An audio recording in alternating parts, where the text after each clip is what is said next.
Assalamualaikum warahmatullahi wabarakatuh.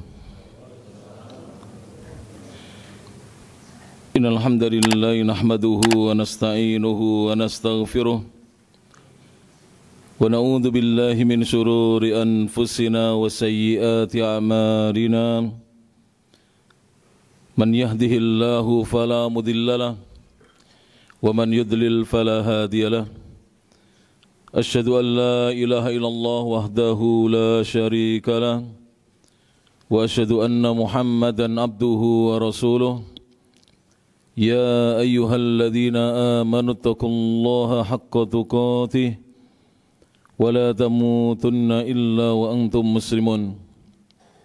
Ya ayyuhan nasu taqu rabbakum alladzi khalaqakum min nafsin wahidah wa khalaqa minha zawjaha وبث منهما رجالا كثيرا ونساء واتقوا الله الذي تساءلون به والأرحام إن الله كان عليكم رقيبا يا أيها الذين آمنوا اتقوا الله وقولوا قولا سديدا يصلح لكم أعمالكم ويغفر لكم ذنوبكم ومن يطع الله ورسوله فقد فاز فوزا عظيما أما بعد فإن أصدق الحديث كتاب الله وخير الهدى هدى محمد صلى الله عليه وعلى آله وسلم وشر الأمور محدثاتها فإن كل محدثة بدعة وكل بدعة ضلالة وكل ضلالة في النار. Para bapak dan ibu, kaum muslimin dan kaum muslimat, ikhwan dan akhwat, jamaah kajian rutin Masjid Al-Imam Asy-Syafi'i Kota Mojokerto rahimani Allah wa iyyakum. Alhamdulillah, segala pujiannya milik Allah Subhanahu wa taala. Alladzi bi ni'matihi, yang dengan nikmat dan karunia dari Allah Subhanahu wa taala semata tatimmus shalihat, kebaikan-kebaikan menjadi sempurna. Kita bersyukur kepada Allah Subhanahu wa taala di mana dalam kesempatan malam hari ini kita kembali bisa duduk di majelis ilmu, duduk di sebuah masjid, sebuah rumah di antara rumah-rumah milik Allah Subhanahu wa taala, yang mana kehadiran kita di masjid ini selain untuk menunaikan ibadah salat fardu secara berjamaah, kita juga duduk dalam rangka thalabul ilmi syar'i, mempelajari ilmu agama Islam.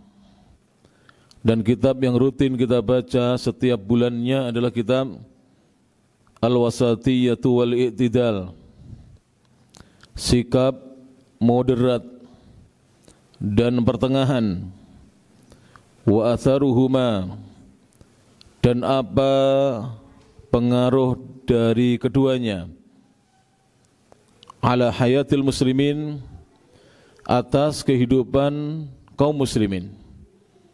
Kaum muslimin tidak boleh mereka di dua sisi yang saling bertentangan, yaitu sisi al-ghulu, melakukan perbuatan-perbuatan yang melampaui batas, maupun sisi al-jafa, tidak memperdulikan ajaran Islam. Tidak peduli dengan ajaran Islam dilarang. Demikian juga sikap ghulu, berlebih-lebihan di dalam beragama juga dilarang. Makanya al-ifrat wa tafrid, al-ifrat itu melakukan hal yang melampaui batas, berlebih-lebihan dilarang, at-tafrid melalaikan juga dilarang. Dan yang diwariskan oleh Nabi kita Muhammad sallallahu alaihi wasallam adalah sikap al-wasatiyah, sikap moderat. Jadi tidak kemudian kita ghulu berlebihan dan tidak kita lalai dan tidak peduli dengan agama. Wal-i'tidal, dan sikap mengambil jalan tengah, bersikap pertengahan. Dan inilah ajaran yang disampaikan oleh Rasulullah sallallahu alaihi wasallam sebagaimana ditulis dalam buku ini oleh Syekh Al-Allamah Saleh bin Abdul Aziz bin Muhammad bin Ibrahim Al-Syekh. Jadi beliau ini adalah cucunya Rektor Universitas Islam Madinah yang pertama. Beliau adalah cucunya Rektor Universitas Islam Madinah yang pertama. Dan beliau termasuk cicit dari Syekh Al-Allamah Al-Mujaddid Syekhul Islam Muhammad Ibnu Abdul Wahhab Ibn Sulaiman Ibn Ali At-Tamimi Ad-Dir'i rahimahullahu ta'ala. Jadi beliau ini masih cicitnya Syekh Muhammad bin Abdul Wahhab rahimahullahu ta'ala. Ulama yang banyak dicaci maki oleh sebagian kaum muslimin yang tidak kenal dengan beliau. Ulama yang dituduh dengan berbagai macam tuduhan, padahal beliau adalah ulama ahli sunnati wal jamaah. Salah satu ulama ahli sunnah wal jamaah yang di dalam fikihnya beliau, di dalam pengambilan hukum beliau, metodologi mengambil hukum beliau, beliau lebih cenderung mengikuti ulama-ulama Hanbali atau ikut metodologi Al-Imam Ahmad bin Muhammad bin Hanbal Asy-Syaibani rahimahullahu ta'ala. Kita langsung bacakan apa yang ada di kitab ini, dan pembahasan kita pada kesempatan malam hari ini kita masih melanjutkan para jamaah tentang al-wasatiyah wal i'tidal, sikap moderat dan pertengahan fil fikhi wal ahkam, dalam fikih Islam dan hukum-hukum ajaran agama Islam. Dan pada kesempatan malam hari ini masuk pembahasan yang kedua, karena di sini dibagi menjadi beberapa poin oleh Syekh. Awalan pembahasan pertama sudah kita bahas ya.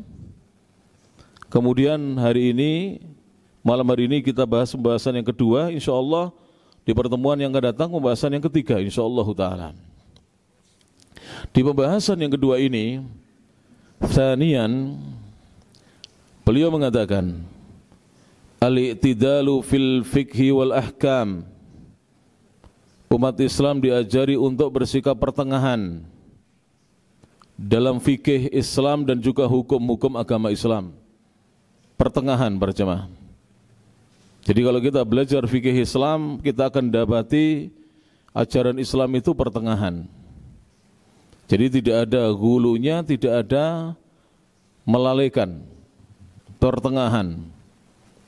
Kemudian wal wasatiyatu fi dzalik, dan moderat dalam masalah itu. Tad'una, yang mana sikap moderat dan pertengahan itu menyeru kepada kita lil wasatiyati, agar kita mengambil jalan pertengahan baina jihatain, di antara dua arah. Saya beri contoh pada jemaah ya rahmati Allah Subhanahu wa taala. Kalau memandang atau melihat kepada al-qadar, tahu al-qadar, takdirnya Allah. Kan kita sebagai muslim diwajibkan untuk mengimani takdirnya Allah Subhanahu wa taala.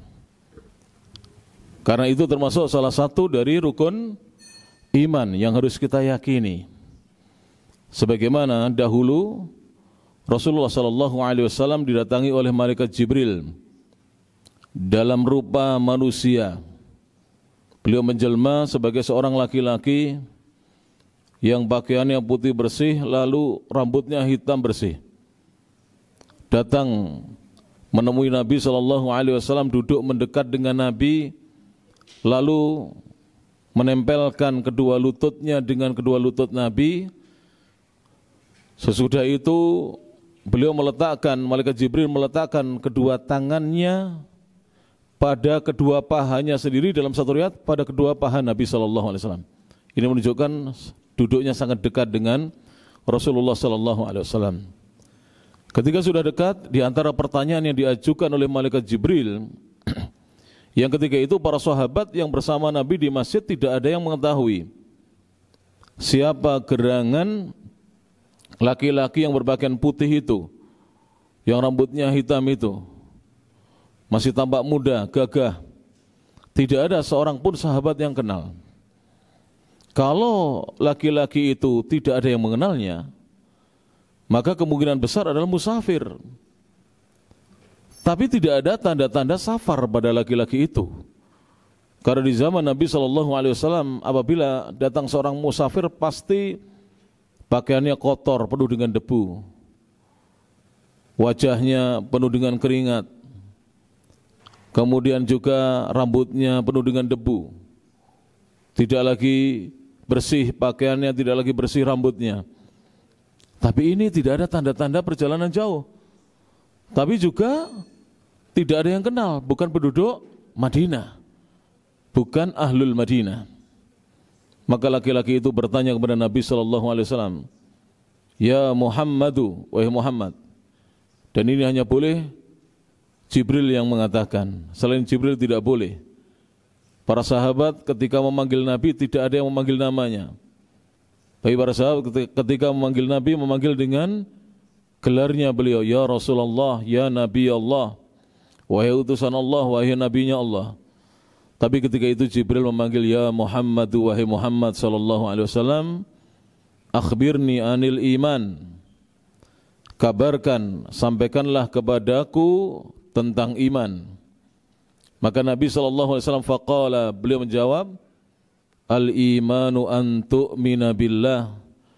Iman itu, wahai kisana, wahai laki-laki, adalah kamu beriman kepada Allah. Ketika itu Nabi sudah tahu yang datang itu Jibril.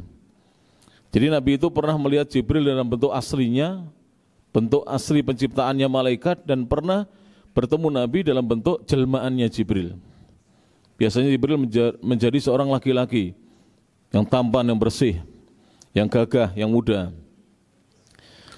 Iman itu an tu'mina billah, kamu beriman kepada Allah, wa malaikatihi, dan kamu beriman kepada malaikat-malaikatnya, kamu percaya bahwa malaikat-malaikat Allah itu ada, Allah telah menciptakan mereka dari cahaya. Wa kutubihi, dan kamu beriman dengan kitab-kitabnya. Wa rusulihi, dan kamu beriman kepada para utusannya, para rasulnya. Wal yaumil akhir, dan kamu beriman dengan hari akhir, yaitu hari kiamat. Lalu Nabi mengulangi kata-kata imannya, wa tu'mina bil qadari, dan kamu beriman dengan takdir, khairihi wa syarrihi, takdir yang baik maupun yang buruknya. Dalam masalah takdir, berjemaah ya rahmat Allah subhanahu wa ta'ala, ahlu sunnah itu wasatiyah, pertengahan, bersikap i'tidal, tidak ke ekstrim kanan maupun ekstrim kiri. Ekstrim kanan adalah kelompok al-jabriyah namanya. Ekstrim kiri adalah kelompok al-qadariyah. Kelompok al-jabriyah berlebih-lebihan di dalam menetapkan takdir, sampai mereka mengingkari bahwa Allah memberikan kepada manusia itu pertama iradah. Manusia itu punya keinginan atau kehendak. Kemudian yang kedua kudrah. Manusia itu punya kemampuan atau kekuatan. Diberikan oleh Allah kemampuan atau kekuatan. Dan yang ketiga adalah ikhtiar. Manusia itu bisa memilih. Namun ekstrim kanan ini yaitu kelompok al-jabriyah, bukan jabariyah ya. Al-jabriyah, cara pengucapannya tolong dibenarkan, bukan jabariyah, itu istilah dalam bahasa Indonesia. Jadi Arabnya al-jabriyah, baknya disukun. Kelompok al-jabriyah ini berlebih-lebihan, sehingga mereka mengatakan bahwasanya makhluk itu innal khalqa majburun, dalam satu riwayat mujbarun, sesungguhnya makhluknya Allah itu semuanya dipaksa oleh Allah. Jadi tidak punya pilihan. Ada yang dipaksa untuk beriman, ada yang dipaksa untuk kafir, na'udzubillah. Jadi mereka menuduh Allah Subhanahu wa taala memaksa. Kalau di istilah Indonesia, sebagian dai-dai ada yang mengatakan bahwa manusia itu seperti wayang. Lah ini kelompok Jabriyah ini. Kalau ahlu sunnah tidak meyakini demikian. Ahlu sunnah meyakini semua yang terjadi sekarang ini, semua yang terjadi di masa lalu, Dan semua yang akan terjadi di masa yang akan datang sudah ditakdirkan oleh Allah Subhanahu wa taala. Namun manusia diberi oleh Allah iradah, keinginan atau kehendak, diberi oleh Allah kudrah, kemampuan untuk berbuat, dan diberi oleh Allah ikhtiar, pilihan oleh Allah Subhanahu wa taala. Ketika seorang beriman berarti dia memilih untuk beriman. Ketika seorang datang hadir di majelis ilmu berarti dia memilih untuk mencari ilmu. Ketika seorang tidur di waktu maghrib berarti dia memilih untuk tidur, tidak untuk sholat maghrib, tidak untuk mengkaji ilmu. Itu pilihan manusia. Dan manusia diberi kemampuan untuk itu oleh Allah Subhanahu wa taala. Hanya saja Allah memberitahukan kepada manusia bahwasanya sekecil amal apapun yang kita perbuat dari amal kebaikan ada balasannya. Dan sekecil apapun amal yang diperbuat oleh manusia dari amal keburukan ada balasannya. فَمَنْ يَعْمَلْ مِثْقَالَ ذَرَّةٍ خَيْرًا يَرَهُ. Barang siapa yang beramal walaupun seberat dzarrah. Dzarrah itu kalau menurut tafsiran para ulama salaf dahulu maknanya adalah namlah shaghirah. Siapa yang beramal seberat semut kecil. Kalau para kiai dulu mengartikan semut pudak. Semut kecil. Yarah, dia akan melihat balasannya, akan dibalas oleh Allah Subhanahu wa taala. In khairan fa khairun. Jika amalnya baik, balasannya juga baik. Wa may ya'mal mithqala dzarratin syarran yarah. Dan barang siapa yang beramal walaupun seberat semut kecil, ada yang mengartikan seberat biji sawi, ada yang mengartikan seberat atom, tidak ada masalah. Maka dia akan melihat balasannya. Wa in syarran fa syarrun. Jika amalnya buruk, maka balasannya juga buruk. Di dunia ini coba ya, orang yang beramal baik, balasannya juga baik. Orang yang beramal buruk, balasannya juga buruk. Kalau kita punya tetangga berjamaah, dia baik dengan tetangga, dia baik dengan Allah, dia baik dengan orang tuanya. Kalau meninggal, orang akan banyak yang bertakziah. Dan orang akan menyebut-nyebut, menceritakan kebaikan-kebaikannya. Misalnya kita pernah dibantu, kita pernah dikasih beras, kita pernah dikasih uang. Dia akan menceritakan kebaikan-kebaikan, orang lain akan menceritakan kebaikan-kebaikan dari mayit tersebut. Sebaliknya kalau ada orang meninggal, selama hidupnya berbuat buruk, mabuk, menjadi sampah masyarakat, berani kepada orang tua, menghabiskan hartanya orang tua, ya, berjudi, berzina, kopel koplo, maka orang akan menceritakan keburukan-keburukannya walaupun tidak diminta untuk menceritakan. Itulah balasan bagi orang yang beramal buruk di dunia, demikian pula yang beramal baik di dunia. Dari kelompok Al-Jabriyah ini mengingkari bahwa Allah memberi karunia kepada manusia itu keinginan. Mereka mengingkari itu. Mereka juga mengingkari kekuatan yang Allah berikan kepada manusia, kemampuan yang Allah berikan kepada manusia. Mereka juga mengingkari ikhtiar pilihan yang Allah berikan kepada manusia. Allah tidak pernah memaksa manusia untuk beriman maupun memaksa manusia untuk kafir. Allah tidak pernah memaksa manusia untuk belajar agama maupun memaksa untuk tidak belajar agama. Itu pilihan dari manusia sendiri.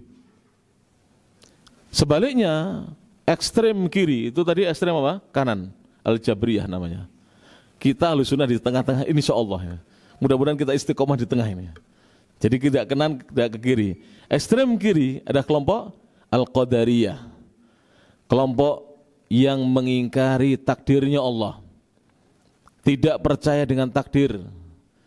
Kelompok-kelompok ini biasanya kelompok-kelompok yang fahamnya ya, yang ada di grupnya Al-Qadariyah ini seperti Al-Mu'tazilah.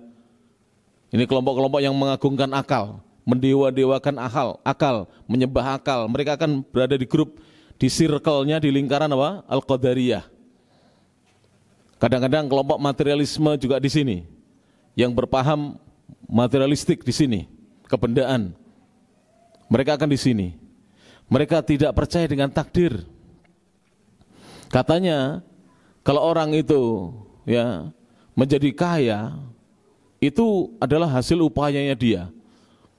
Bahkan Allah dikatakan oleh mereka dengan ucapan yang sangat tidak pantas untuk Allah. Katanya Allah itu tidak mengetahui perbuatan hamba kecuali apabila sudah terjadi. Sehingga hamba dianggap oleh mereka lebih tahu daripada Allah. Jadi hamba bisa merencanakan, tahu rencananya, tapi Allah tidak tahu rencana hamba. Allah baru tahu perbuatan itu kalau sudah terjadi. Ini kelompok sesat apa? Al-Qadariyah. Tentu kita akan berpikir, kok sedemikian sesatnya? Ya memang. Kalau seorang tidak mau mengikuti ulama-ulama as-salafus saleh, tidak mau mengikuti Rasulullah SAW, tidak mau ikut para sahabat, tidak mau ikut para tabi'in, tidak mau ikut tabi'ut tabi'in, tidak mau ikut imam 4, Imam Abu Hanifah, Malik, Syafi'i, dan Ahmad, maka akan seperti itu. Maka kita hendaknya berjamaah mengikuti as-salafus saleh, dan satu kemestian wajib bagi kita untuk kita berpegang kepada sunnah Nabi dan sunnah para sahabatnya. Dan itu sebagaimana wejangan Nabi Muhammad SAW. Nabi pernah bersabda, kata Nabi ketika beliau ditanya, "Wa man hiya ya Rasulullah?" Siapakah yang dimaksud dengan al-jamaah ya Rasulullah? Ketika beliau menjelaskan tentang iftirakul ummah, perselisihan yang akan terjadi di umat Islam ini, di mana Nabi SAW bersabda dalam hadis yang panjang, iftaraqatil yahudu ala 71 firqah. Orang-orang Yahudi itu akan terpecah menjadi 71 kelompok. Waftaraqatin nasara, dan orang-orang Nasrani akan pecah ala 72 firqah. Mereka akan pecah menjadi 72 kelompok sekte-sekte. Wasataftariku hadhil ummah, dalam satu riwayat wasataftariku ummati, dan umat ini dalam satu riwayat, dan umatku akan terpecah menjadi ala 73 firqah. Akan pecah menjadi 73 golongan, lebih banyak daripada Nasrani, bahkan lebih banyak daripada Yahudi. Umat Islam pecah. Pertanyaannya adalah, apakah kita disuruh berpecah belah? Apakah saya dan panjenengan, ana dan antum disuruh untuk berpecah belah, saling memusuhi, saling mencaci maki, saling berselisih? Tidak. Kita disuruh bersatu, tapi bukan bersatu di atas pendapat kita masing-masing, tapi bersatu mengikuti Al-Quran dan As-Sunnah. Makanya Nabi mengatakan ketika itu, beliau SAW setelah mengabarkan dalam hadis itu, Nabi mengatakan kulluha finnar, semua sekte dan kelompok yang menjadi pecahannya Yahudi, Nasrani, pecahannya umat Islam, semua jadi neraka, kata Nabi. Kulluha finnar illa wahidah, kecuali satu golongan yang tidak akan masuk neraka. Mudah-mudahan kita tergolong golongan tersebut. Kita tidak bisa mengklaim, kita hanya berdoa kepada Allah, mudah-mudahan kita ini tergolong golongan tersebut. Tidak bisa kita mengklaim diri kita. Kita hanya bisa belajar dan berdoa kepada Allah, mudah-mudahan digolongkan golongan yang selamat itu. Kulluha finnar illa wahidah, semuanya masuk neraka, kata Nabi, kecuali satu golongan. Dan ini hadis yang sahih. Kalau hadis yang maklub, yang maudhu', palsu adalah kulluha fil jannah, itu hadis palsu, itu dibikin oleh ahlul bid'ah. Semuanya masuk surga illa wahidah, kecuali satu golongan, itu hadisnya ahlul bid'ah, tidak ada sanadnya, hadis palsu. Kalau yang hadis yang datang dari Nabi SAW berbunyi kulluha finnar, semuanya masuk neraka illa wahidah, kecuali satu golongan saja. Kemudian ditanya, dan wahiyal jamaah, kata Nabi, dan golongan itu adalah al-jamaah. Wa man hiya ya Rasulullah, lalu siapakah al-jamaah itu ya Rasulullah? Nabi menjawab, qal ma ana alaihil yaum wa ashabi, siapa saja yang berpegang dengan apa yang aku pegangi pada hari ini dan juga dipegangi oleh para sahabatku pada hari ini, itulah yang disebut dengan al-jamaah, itulah golongan yang akan selamat. Itu yang disebut dengan al-firqatun najiyah, golongan yang selamat. Itu yang disebut dengan at-taifatul mansurah, golongan yang akan ditolong oleh Allah Subhanahu wa taala. Itu mereka-mereka yang berpegang kepada ajaran Rasulullah dan ajaran para sahabat. Dan itu selaras dengan sabda Nabi di hadis yang lainnya, alaikum bisunnati, ketika beliau menjelaskan tentang apa? Adanya perselisihan di tengah-tengah umat Islam, ya kan? Nabi mengatakan alaikum bisunnati, wajib atas kalian untuk berpegang dengan sunnahku. wa sunnatil khulafa'ir rasyidin al-mahdiyyin min ba'di, dan sunnah para khalifah yang mereka senantiasa menunjuki umat, ar-rasyidin terjemahannya yang benar, yang selalu menunjuki umat, membimbing umat. Al-mahdiyyin terjemahan yang benar, yang selalu berada di atas hidayah dari Allah. Min ba'di, sepeninggalku. Addu 'alaiha bin nawajid, gigitlah oleh kalian sunnahku dan sunnah para sahabatku dengan gigi geraham. Gigi geraham itu di sini. Kalau di sini depan gigi seri. Kalau kita menggigit dengan gigi seri kemudian ditarik, bisa rompal gigi kita. Kalau kita menggigit dengan gigi geraham, kuat sekali. Ini adalah bahasa kinayah, wajibnya kita untuk melazimi luzumus sunnah dengan kuat. Jangan kita meninggalkan sunnah. Seberat apapun ujian hidup kita di dunia, jangan tinggalkan sunnah para jamaah. Jangan tinggalkan sunnah. Karena cepat atau lambat kita akan meninggal dunia. Kita akan kembali ke hadirat Allah Subhanahu wa taala untuk untuk kita mempertanggungjawabkan amal ibadah kita. Kalau kita istiqomah di atas sunnah, insya Allah selamat. Karena Nabi yang menjanjikan, bukan saya, bukan ustadz saya, bukan kiai kita, bukan ustadz kita. Yang menjanjikan, menjamin keselamatan orang-orang yang berpegang teguh dengan sunnah Nabi dan sunnah para sahabat adalah beliau sendiri. Nabiullah Muhammad SAW, seorang Nabi yang tidak pernah berdusta, yang tidak pernah berbohong sama sekali beliau. Maka kita wajib mengikuti apa? Sunnah Nabi dan sunnah para sahabat. Dan itu juga difirmankan oleh Allah Subhanahu wa taala. Nanti bisa dibaca dalam Al-Qur'an. Allah berfirman dalam surah An-Nisa ayat 115, di mana Allah Subhanahu wa taala berfirman, "Wa may yushaqiqir rasula min ba'di ma tabayyana lahul huda wa yattabi' ghayra sabilil mu'minin nuwallihi ma tawalla wa nuslihi jahannam wa sa'at masira." Wa may yushaqiqir rasul, kata Allah, barang siapa yang menentang Rasulullah sallallahu alaihi wasallam, min ba'di ma tabayyana lahul huda, sesudah datang dengan jelas petunjuk kami kepada mereka. Min ba'di ma tabayyana lahul huda, setelah datang petunjuk kami dengan jelas kepadanya. Wa yattabi' ghayra sabilil mu'minin, dan dia justru mengikuti selain jalannya orang-orang yang beriman. Orang beriman yang hidup di masa ayat ini turun baru para sahabat radhiyallahu anhum, belum ada para tabi'in, belum ada kita. Dan mereka mengikuti selain jalannya para sahabat. Apa kata Allah? Nuwallihi ma tawalla. Kami, kata Allah, akan biarkan dia tersesat sebagaimana dia telah tersesat. Kami akan biarkan dia sesat di atas kesesatannya. Wa nuslihi jahannam, dan kami akan masukkan dia ke dalam neraka jahannam. Orang-orang yang menentang Rasul dan tidak mau mengikuti para sahabat akan dimasukkan ke dalam neraka jahannam.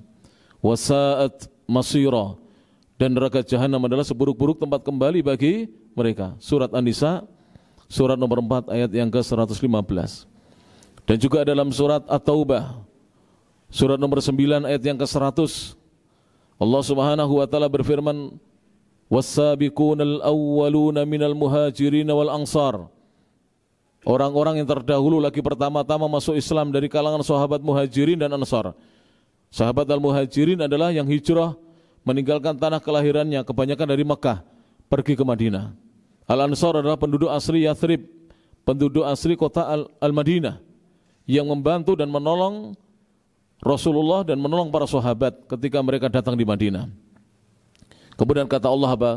Walladzina taba'uhum bi ihsan, dan orang-orang yang mengikuti mereka, mengikuti para sahabat dengan baik.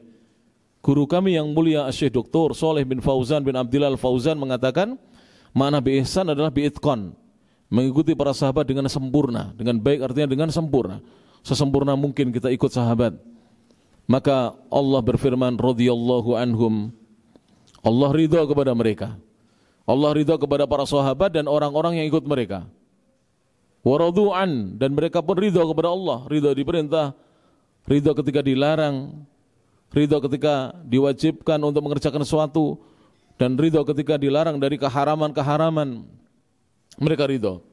Wa'adda lahum jannatin tajri tahtahal anhar, dan Allah menyiapkan kepada mereka surga yang mengalir di bawahnya sungai-sungai, khalidina fiha, mereka kekal di dalam surga. Dzalikal fawzul azim, yang demikian itu adalah kemenangan yang agung bagi orang-orang yang beriman, yaitu para sahabat dan pengikut-pengikut mereka.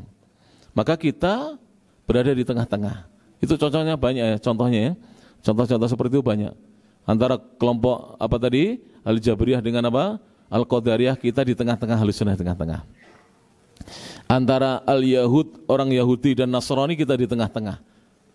Orang Yahudi punya ilmu, tidak mau mengamalkan ilmu. Orang Nasrani rajin beribadah tanpa ilmu, kita belajar ilmu untuk kita amalkan. Jangan seperti Yahudi, tidak mau beramal. Jangan seperti Nasrani, rajin beramal tapi tidak punya dasar apa? Ilmu. Mereka kalau ditanya nggak punya ilmunya. Apa dalilnya? Ya, berdoa pakai alat musik. Pasti tidak bisa menjawab. Orang Yahudi punya ilmu tapi tidak mau mengamalkan apa? Ilmunya. Kita di tengah-tengah.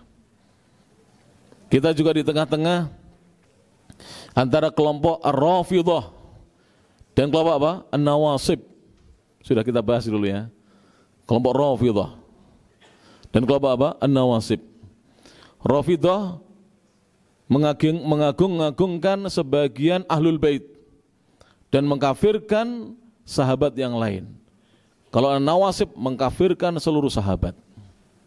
Na'udzubillah. Kita di tengah-tengah. Kita memuliakan seluruh sahabat.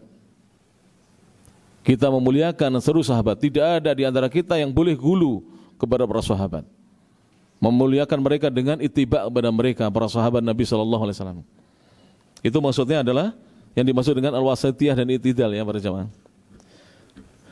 Yang pertama, sisi yang pertama adalah baina luzumil madhabiyah, antara kelompok yang kekeh itu apa? Bersikukuh dengan mengikuti madhab. Apapun ya, apapun yang terjadi mereka mengikuti madhab dengan fanatik buta. Yang kedua, wa naz'il madhahibi, yang kedua mereka ingin membuang madhab-madhab. Jadi ada dua kelompok sesat. Kelompok yang pertama yang tidak benar, fanatik madhab. Bahkan sampai mengkafirkan orang yang di luar madhabnya. Sampai apa? Derajat seperti itu. Kelompok yang kedua, kelompok anti madhab, membuang madhab. Tidak benar.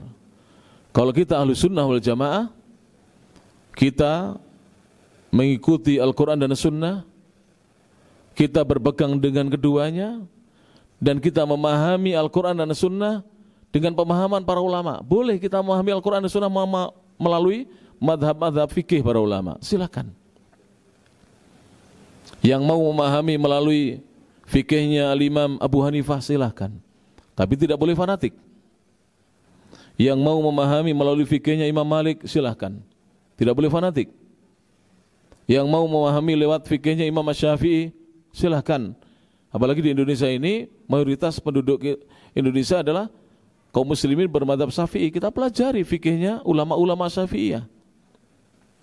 Kalau antum pengen mengikuti, di Facebook kami, Facebooknya Ma'had Al-Imam At-Tirmidzi, setiap Sabtu ba'da maghrib saya ngaji fikih kitab ya, namanya Matnul Ghayati wa Taqrib, disusun oleh Al-Imam Al-Hafidh Abu Syuja' Ahmad ya, bin Husain Al-Asfahani, seorang ulama pakar madhab Imam Syafi'i, ulama besarnya madhab Imam Syafi'i, yang dikenal dengan Matan Abi Syuja'.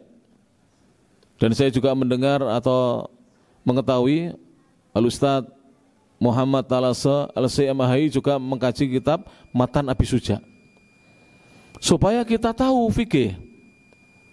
Tidak boleh belajar fikih ala kita, tidak boleh. Kita ini apa? Tidak punya ilmu kita. Kita boleh melalui metodologinya Imam Abu Hanifah dan ulama-ulama Hanafi, Imam Malik dan ulama-ulama Maliki, Imam Syafi'i dan ulama-ulama Syafi'iyah, ya. Kemudian Imam Ahmad dan ulama-ulama Hanbali. Insyaallah sesudah azan untuk sholat isya kita lanjutkan kajian kita. Tidak terasa ya, 35 menit. Saya tadi masih muqaddimah ya. Kita membacakan dalil-dalil, tidak terasa sudah masuk waktu sholat isya. Sudah masuk ya? Ya, kita lanjutkan ya. Insya Allah paling kita selesai setengah 9 atau jam 9 paling. Ya, siap? Jenengan sing siap, kula mboten siap. Jenengan celak daleme, kula tebih. Ya. Penak jenengan langsung sare kula. Hah? Mriki enten nggih. Panitia pinter ya. Kita lanjutkan berjamaah rahmati Allah Subhanahu wa taala. Alhamdulillah wahda. Wassalatu wassalamu ala man la nabiyya ba'dah wa ala alihi wa sahbihi wa man wala. Kita apabila betul-betul mengikuti as-salafus saleh, para sahabat, para tabi'in dan tabi'ut tabi'in, itu insya Allah tidak akan anti madhab, apalagi membenci ulama-ulama madhab. Maka sungguh mengherankan kalau ada seorang mengaku salafi anti madhab. Kenapa? Karena ulama-ulama madhab itu adalah as-salafus saleh. Tahu Abu Hanifah? Siapa namanya? An-Nu'man bin Thabit. Abu Hanifah itu namanya An-Nu'man bin Thabit rahimahullahu ta'ala al-Kufi. Beliau dilahirkan tahun 80 Hijriah dan wafat di tahun 150 Hijriah. Itu digolongkan oleh ulama-ulama sesudahnya sebagai tabi'i, seorang tabi'in. Karena sempat bertemu dengan sahabat-sahabat kecil. Kemudian Al-Imam Malik, namanya siapa? Malik bin Anas al-Asbahi. Beliau tinggal di Madinah, digelari Imam Daril Hijrah. Imamnya negeri hijrah, yaitu imamnya kota Madinah. Lahir tahun 93 Hijriah. 13 tahun sesudah lahirnya Imam Abu Hanifah, tua Abu Hanifah. Lalu meninggal tahun 179 Hijriah. Di usia sekitar ya 86 tahun. Al-Imam Malik bin Anas al-Asbahi, dan beliau adalah tabi'ut tabi'in. Dari mana kita tahu? Karena Imam Malik itu berguru kepada Nafi' tabi'in. Nafi' itu maulanya Ibnu Umar, muridnya Ibnu Umar, dan budak yang pernah dimerdekakan oleh Ibnu Umar, dan Ibnu Umar sahabi. Ibnu Umar sahabat. Nafi' tabi'in, berarti Imam Malik apa? Tabi'ut tabi'in. Salafus saleh bukan? Salafus saleh. Kemudian ini saya jelaskan supaya ikhwan-ikhwan sekarang tidak digiring kemudian menjadi anti madhab atau tidak mau bermadhab, kemudian bermadhab dengan gurunya, madhab gurunya. Parah ini. Gurumu siapa? Kamu jadikan sebagai imam madhab. Gurumu siapa? Kamu jadikan sebagai imam madhab. Ditanya perincian tentang zakatnya mawasi al-mawasi, zakat ternak aja tidak hafal itu. Yakin sudah? Ya. Kalau dites itu tidak hafal. Apalagi dites Alfiyah Ibnu Malik 1000 bait tidak hafal. Apalagi ditanya pernah belajar kitab-kitab fikih apa saja. Ternyata fikih yang ada di medsos. Jadi sekarang kan banyak dai-dai medsos. Kemudian mengaku sebagai salafi, kemudian mengingkari ulama-ulama madhab. Naudzubillah min dzalik. Tidak boleh. Muta'alim itu tidak boleh. Muta'alim itu apa? Pura-pura alim, sok alim, tidak boleh. Kalau tidak alim, belajar. Kalau memang alim, mengajar. Memang alim, mengajar. Dan mengetes orang alim atau tidak itu, suruh mengajar kitab faraid. Itu nanti ketahuan itu. Ya alim apa tidak. Kemudian suruh ngajar kitab Tauhid al-Asma wa Sifat, Al-Qawaidul Muthla. Nanti ketahuan dia alim apa tidak. Kemudian suruh membaca kitab Risalah Tadmuriyah Syekhul Islam Ibnu Taimiyah. Nanti ketahuan dia alim atau tidak. Kemudian suruh ngajar kitab Al-Baikuniyah, Al-Mandumah Al-Baikuniyah dalam ilmu mustalah. Itu nanti ketahuan dia alim atau tidak. Kalau tidak bisa mengajar berarti dia bukan orang alim. Tapi sekarang sudah merasa alim. Kemudian kadang-kadang menuduh ustadz-ustadz yang misalnya ustadz ini, apalagi saya nih, Gus Dur sekarang jarang pakai jubah. sering pakai sarung, sering pakai kopiah hitam, sudah luntur kesalafiannya misalnya gitu. Alhamdulillah, berarti dia yang tidak luntur. Tidak boleh seperti itu. Kalau tidak alim, belajar dan terus belajar. Dan mulai dari sekarang jangan mudah mencela orang, jangan mudah menjustis orang, menghukumi orang, mentahdir orang. Ilmu kita ini sedikit. Biarkan yang berbicara tentang masalah-masalah besar itu para ulama kita, mereka-mereka yang kompeten dalam keilmuan. Sekarang banyak begitu. Saya tidak mau lagi ngaji. Kenapa? Si fulan sekarang mengajarkan mazhab Syafi'i loh. Ini kenapa ini? Ada apa dengan ikhwan-ikhwan ini ya? Kalau jahil jangan dipelihara. Jadi kebodohan itu tidak boleh dipelihara. Jadi kalau antum belajar ke Saudi Arabia, ya, kalau masih SMA ke bawah itu mesti fikihnya fikih Hambali. Tapi kalau sudah perguruan tinggi, ya, apalagi S2, kami dulu di pasca sarjana di Saudi Arabia belajar fikih 4 madhab. Kita belajar Bidayatul Mustahid, Ibnu Rushd. Kita belajar apa? 4 madhab. Dipelajari, kenapa? Karena mereka itu memang ulama-ulama salaf. Imam Syafi'i sekarang. Imam Syafi'i itu juga tabi'ut tabi'in. Beliau adalah muridnya Imam Malik dan hidup di masa Imam Malik. Lahir di tahun 150 Hijriah, wafat tahun 204 Hijriah. Al-Imam Ahmad bin Muhammad Asy-Syafi'i namanya Muhammad bin Idris Asy-Syafi'i Al-Muttalibi Al-Qurashi. Adapun Imam Ahmad namanya Ahmad bin Muhammad bin Hanbal Asy-Syaibani Adz-Dzuhli. Beliau dilahirkan 164 Hijriah, 14 tahun sudah lahirnya Imam Syafi'i. Dan wafat di tahun 241 Hijriah. Juga termasuk tabi'ut tabi'in. Jadi mereka itu adalah salafus saleh. Maka benci kepada madhab tidak boleh. Berarti kita benci salafus saleh begitu. Kita benci Imam Abu Hanifah, kita benci Imam Malik, kita benci kepada Imam Asy-Syafi'i, Imam Ahmad dan seterusnya. Makanya dua kelompok ini kelompok yang menyimpang. Kelompok yang fanatik madhab tidak boleh. Sampai kadang mengkafirkan, zaman dahulu sampai ada yang tidak mau menikah dengan gadis yang beda madhab. Jadi bertengkar itu, beda madhab sampai begitu. Tidak mau sholat di belakang yang madhabnya tidak sama. Ya. Jadi misalnya dia madhabnya Syafi'i kan subuh pakai kunut, kemudian dia mampir masjid kok tidak pakai kunut, dia sholat sendirian, tidak mau jamaah dengan imamnya. Sholat bersama imam. Bahkan panjenengan yang tidak pakai kunut, kemudian sholat di masjid yang pakai kunut, sholat bersama imam. Lalu ketika imamnya kunut, ikut kunut. Imam Ahmad begitu. Imam Ahmad itu berpendapat hadisnya kunut itu lemah. Tapi ketika di belakang Imam Syafi'i, beliau kunut subuh. Beliau mengangkat tangannya. Beliau mengaminkan bacaan kunutnya imam. Dan begitulah ulama-ulama kita para jemaah. Ya rahmati Allah Subhanahu wa taala. Dan anak tidak mau membahas kunut karena itu sudah masalah khilafiyah yang sudah tidak begitu viral ya. Tetapi masih ada di antara teman-teman yang belajar fikihnya kurang mendalam. Sehingga ada yang fanatik kepada madhab, ya, ada yang yang satu kubu lagi dia tidak mau pakai madhab. Jadi ayat dan Quran dipahami sendiri. Akhirnya madhabnya adalah madhab al-ngawuru wal ngladrawu. Gitu, ngerti mboten? Al-ngawuru wal ngladrawu madhabnya itu.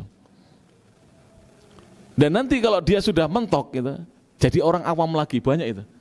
Orang yang bermadhab al-ngawuru wal ngladrawu itu nanti jadi orang awam itu. Setelah mentahdir ustadz ini, ustadz itu, kiai ini, kiai itu ditahdir sama dia semuanya, sehingga dia tidak memiliki guru, akhirnya gurunya syaitan.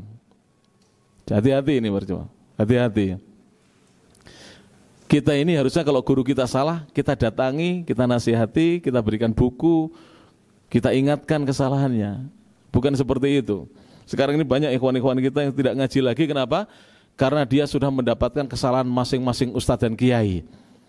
Dia sendiri yang tidak pernah salah. Alhamdulillah. Jadi ada ya, tidak pernah salah ya. Akhirnya tidak ngaji lagi. Sekarang cari duit hubud dunia ra'su kulli khoti'ah. Cinta dunia itu adalah pusatnya segala kesalahan itu. Naudzubillahi min dzalik. Semoga kita diberi hidayah oleh Allah Subhanahu wa taala ya. Kita ngaji terus para jemaah. Dah. Kita ngaji terus. Fahunaka, maka di sana man yatlubu, ada orang yang menuntut atau meminta naz'al madzahibil fiqhiyah, untuk membuang madhab-madhab fikih. Jadi ada kelompok itu ya, komunitas manusia itu menuntut itu. Ini kelompok Hadadiyah namanya ya. Itu ada. Jadi kelompok ini kelompok bukan garis keras, udah garis ngawur.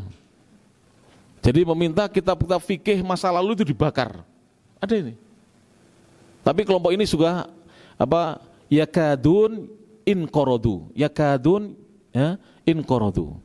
Hampir-hampir kelompok ini apa? Punah ini, sudah mau punah. Tidak ada yang mau ikut. Jadi mereka itu meminta kitab-kitab fikih di perpustakaan itu dibakar semuanya. Ini orang bodoh ini para jemaah. Orang bodoh. Jadi fikihnya para ulama itu adalah khazanah keilmuan bagi kita di zaman ini. Karena apa? Sholat itu walaupun sudah modern, tidak ada ya. Sholat itu apa namanya, kalau ibaratnya mobil itu ketika sudah apa namanya ini sudah tidak up to date diganti yang lebih apa modern, tidak. Sholat itu begitu dari dulu, dari zaman Nabi seperti itu. Lah kalau kita fikih kita kita bakar, kita mau sholat bagaimana caranya? Tidak bisa. Adapun persoalan-persoalan an-nawazil ini nanti ada dibahas sendiri. Persoalan-persoalan kekinian memang itu kadang-kadang di zaman ini ada satu problem, persoalan atau kasus di zaman Nabi belum ada. Contohnya apa? Narkoba. Di zaman Nabi belum ada, ya tak? Di zaman ini ada. Contohnya lagi apa? Sekarang ini hal-hal yang baru di zaman ini, ya, jual beli emas online. Dulu zaman lagi belum ada online, dibahas sekarang oleh para ulama. Tapi itu kan sedikit nawazil, itu tidak banyak. Fikih itu ribuan permasalahan dibahas oleh para ulama. Kita kalau membuang fikih para ulama di zaman salaf, maka kita akan kehilangan ribuan ilmunya para ulama. Ilmunya para ulama yang luas sekali. Memang orang yang tidak pernah belajar fikih atau madhab, dia akan seperti itu pendapatnya. Naudzubillahi min dzalik. Wa annal madhahiba, mereka berpendapat bahwasanya madhab-madhab itu laisat bihaqqin ala itlaqiha, tidak benar secara mutlak kata mereka. Wa inna ma kanat li fatratin madat, sesungguhnya madhab-madhab itu hanya untuk masa yang sudah berlalu kata mereka begitu. Wal wajibu, dan yang wajib ar-ruju'u ila kutubil hadithi was sunnah, yang wajib adalah, ini perhatikan ini ulama Saudi ini. Jadi Saudi kan sering dituduh seperti itu. Padahal ulama Saudi mengajak kita untuk mempelajari madhab. Ini ulama Saudi ini. Beliau madhabnya Hanbali. Tetapi beliau juga belajar fikih Hanafi, fikih Maliki dan Syafi'i. Jangankan beliau, saya aja belajar di Saudi, belajar 4 fikih itu. Kita belajar apa? Kitab Bidayatul Mustahid, 4 fikih dipelajari. Kita belajar merojihkan mana yang rojih di antara pendapat para ulama. Tapi ada kelompok itu yang mengatakan yang wajib itu adalah kembali kepada kitab-kitab hadis dan sunnah. Wa nabdu, dan membuang kutubil madhahibi. Ini kata mereka loh ya, bukan kata Syekh. Syekh menukil ucapan mereka yang mereka ingin membuang kitab-kitab madhab mahmakanat, ya, walaupun memiliki kedudukan, dibuang kata mereka. Wa baina firqatin ukhra, dan antara kelompok yang lainnya, tara, kamu akan lihat al-baqa' ala nususil madhahib, mereka bersikukuh untuk memegang teguh nas-nas madhab. Wa annahum adra bidzalika, kemudian mereka mengatakan bahwa ulama-ulama terdahulu lebih tahu tentang itu. Wa anna nususahum, sungguhnya nas-nas mereka, wa kalama ulama'il madhahibi, dan ucapan ulama-ulama madhab, yasluhu lima baqiya minaz zaman, layak untuk diterapkan di zaman yang masih tersisa ini sebelum kiamat. Wal haqqu, adapun yang benar, wasatun, adalah sikap pertengahan, bainal fi'ataini, antara dua golongan atau kelompok. Yang benar bagaimana?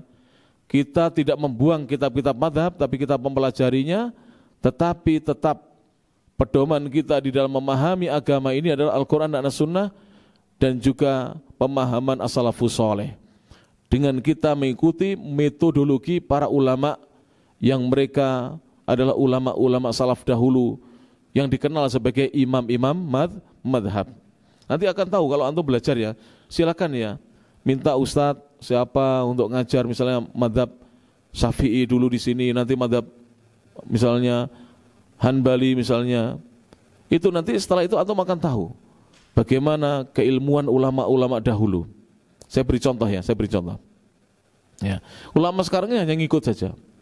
Pembahasan tentang duduk tasahud untuk sholat yang hanya memiliki 2 rakaat dan hanya memiliki 1 tahiyat, itu sudah dibahas oleh ulama-ulama dahulu. Bukan Syekh Albani yang membahas, beliau hanya mengikuti ulama dahulu. Bukan Syekh bin Bas yang membahas, beliau hanya mengikuti ulama dahulu. Ada yang tahu kalau Imam Abu Hanifah itu pendapatnya apa? Untuk sholat yang memiliki 1 tasahud hanya 2 rakaat, apa? Iftiros, duduknya seperti duduk di antara 2 sujud, seperti tahiyat awal. Itu pendapatnya siapa? Abu Hanifah. Imam Malik apa? Pendapat yang dulu itu adalah duduknya seperti duduk tasahud akhir, tawaruk. Itu Imam siapa? Malik. Jelas? Imam Syafi'i bagaimana? Duduknya tawaruk, seperti tahiyat akhir. Untuk sholat subuh, ya, sholat Jumat, sholat Id, yang sholat hanya memiliki 2 rakaat dan 1 tasahud. Duduknya tawaruk, seperti tahiyat akhir. Kalau Imam Ahmad bagaimana? Iftiros. Sehingga yang iftiros siapa? Abu Hanifah dan siapa? Ahmad. Yang tawaruk siapa? Malik dan Syafi'i. Kunut subuh. Kunut subuh. Abu Hanifah mengatakan tidak kunut subuh. Malik sunnah kunut subuh. Syafi'i sunnah kunut subuh. Ahmad tidak sunnah kunut subuh. Berarti yang sama Hanafi dengan apa? Hanbali. Kemudian Maliki dengan apa? Syafi'i. Yang lucu di zaman ini, ada imam Allahu Akbar, kemudian Allahumma hdina fi man hadait, kemudian dia tetap lurus begini. Saya tidak tahu ikut madhabnya siapa itu.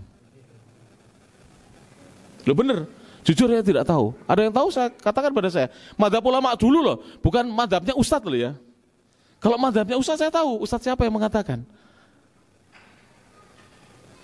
Kalau ulama dahulu, ini Imam Ahmad yang mengatakan hadis kunut subuh terus menerus itu adalah hadis yang dhaif. Itu mengatakan kalau imam kunut subuh, Imam Ahmad berpendapat untuk ikut kunut. Beliau berdalil dengan hadis Nabi, ju'ilal imamu liyu'tama bihi.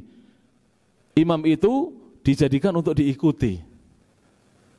Makanya ya para jemaah rahmatullah taala, ustadz-ustadz kita yang tahu ilmu ya, itu kalau sholat di masjid-masjid yang subuhnya pakai kunut, mereka juga ikut kunut. Amin, amin. Allahumma hdina fiman hadait, amin. Wa afina fiman afait, amin. Yang lucu ikhwan-ikhwan kita, pernah saya minta untuk ngimami taraweh. Ustadz, untuk witir saya minta yang lain. Kenapa? Tidak hafal kunut. Lah lucu ini. Kok tidak hafal kunut ini? Umat Islam harus hafal kunut. Walaupun tidak dibaca subuh, kan dibaca di kala apa? Witir. Karena kunut witir itu sunnah. Yang mukhtalaf, yang diperselisihkan adalah kunut subuh, itu yang diperselisihkan. Ya. Kunut nazilah juga sunnah. Jadi ada 2 kunut yang sunnah. Maka kita harus hafal doa kunut itu para jamaah rahmati Allah Subhanahu wa taala. Jadi saya pertama kali ya, dulu pendapat saya juga begitu.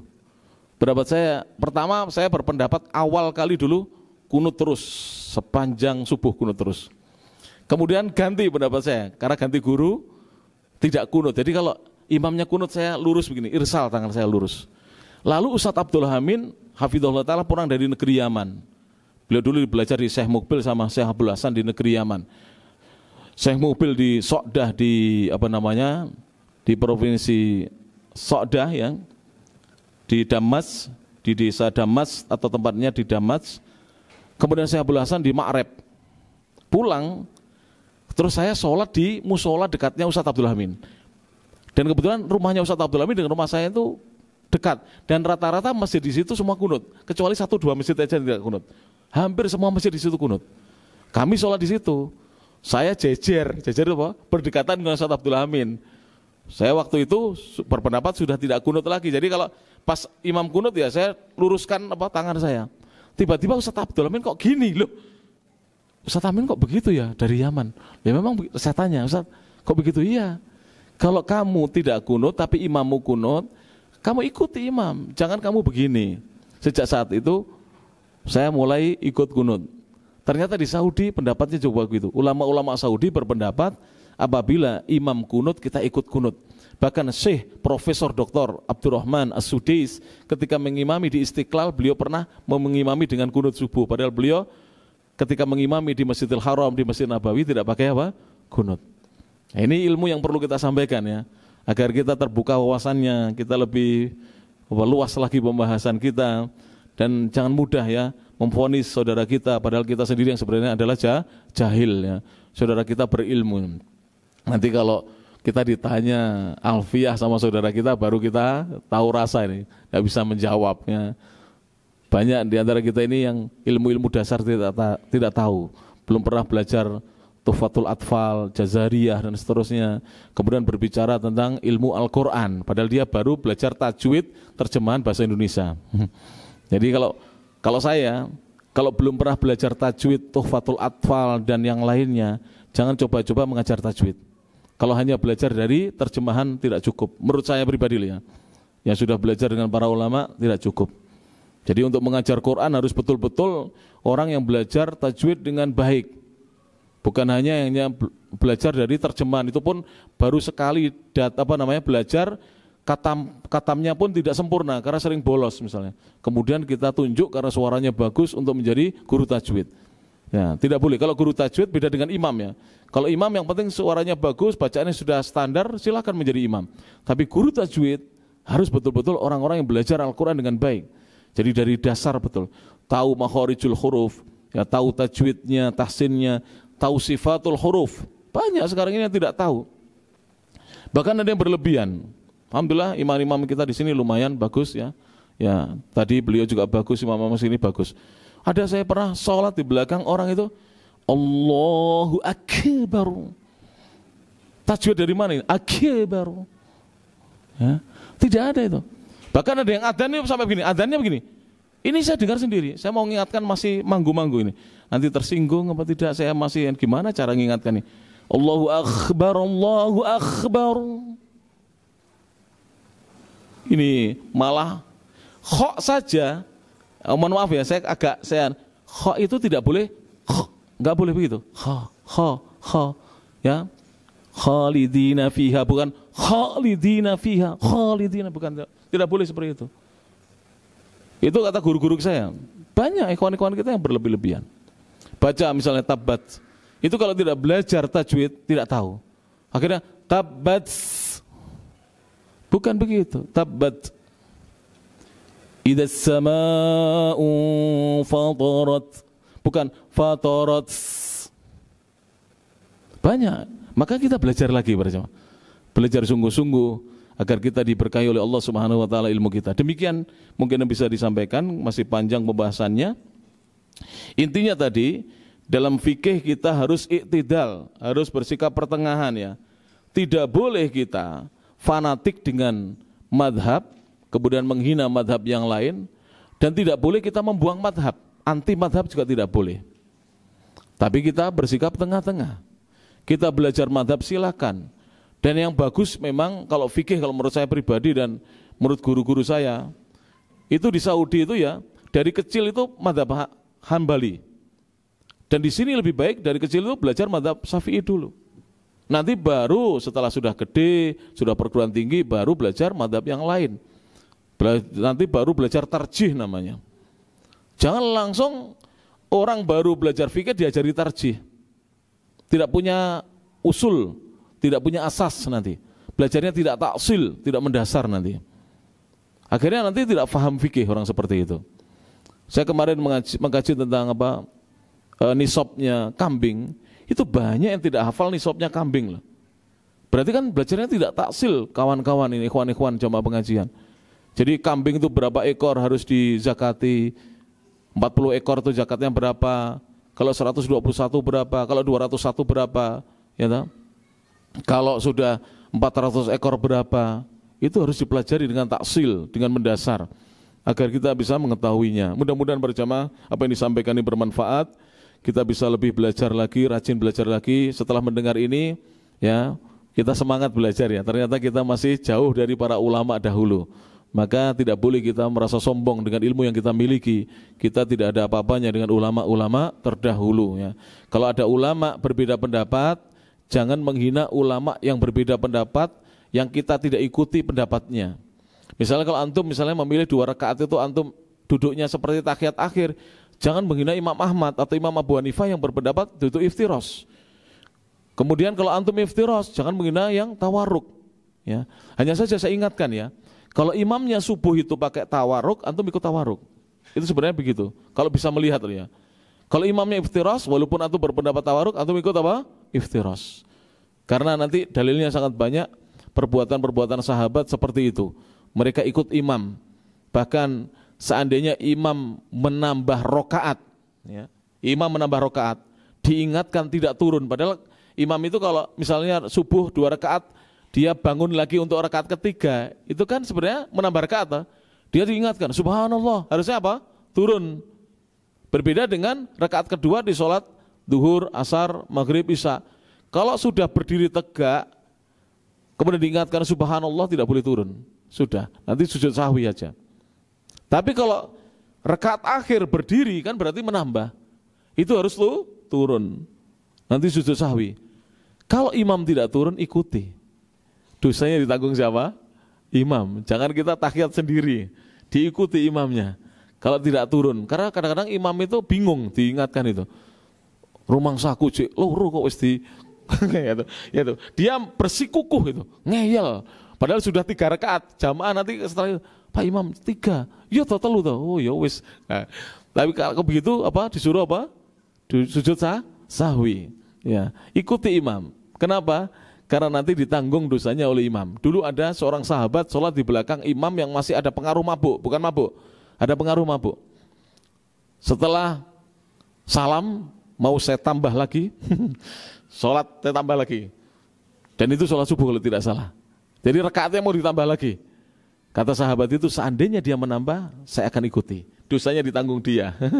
Jadi dosanya sholat berjamaah itu, makanya jadi imam itu tidak mudah. Dosanya ditanggung apa? Imam ya. Harus imam yang mengerti hukum-hukum agama. Demikian yang bisa disampaikan, mudah-mudahan bermanfaat berjamaah rahmati Allah taala. Subhanakallahumma bihamdik, asyhadu an la ilaha illa anta, astaghfiruka wa atubu ilaik. Wa akhiru da'wana alhamdulillahirabbil alamin. Assalamualaikum warahmatullahi wabarakatuh.